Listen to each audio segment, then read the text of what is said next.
ফরিদপুরের ভাঙ্গায় কুমার নদে কিশোর তরুণেরা দেশীয় অস্ত্র নিয়ে মহড়া দিয়েছে।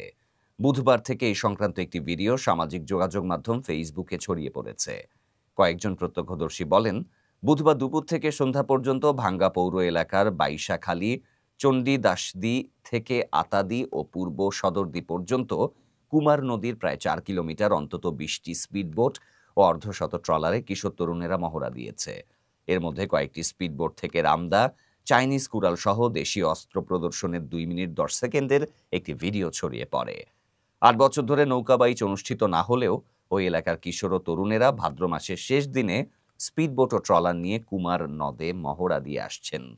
তবে গত কয়েক বছরের মধ্যে এবারই প্রথম তাদের অস্ত্র হাতে মহড়া দিতে দেখা গেছে। এ ঘটনার পর ভাঙ্গা থানা পুলিশ কুমার নদে গতকাল রাতে অভিযান চালায়। তবে পুলিশ অস্ত্র প্রদর্শনকারী কোনো কিশোর বা তরুণকে আটক কিংবা শনাক্ত করতে পারেনি। গতকাল রাত 10টার দিকে পুলিশের অভিযানে 33 সেকেন্ডের একটি ভিডিও ফেসবুকে ছড়ায়। এতে দেখা যায় পুলিশ সদস্যরা একটি ট্রলারে করে অভিযান চালাচ্ছেন। কাছাকাছি একটি নৌকায় উচ্চ শব্দে গান বাজাচ্ছিলেন কিশোর তরুণেরা।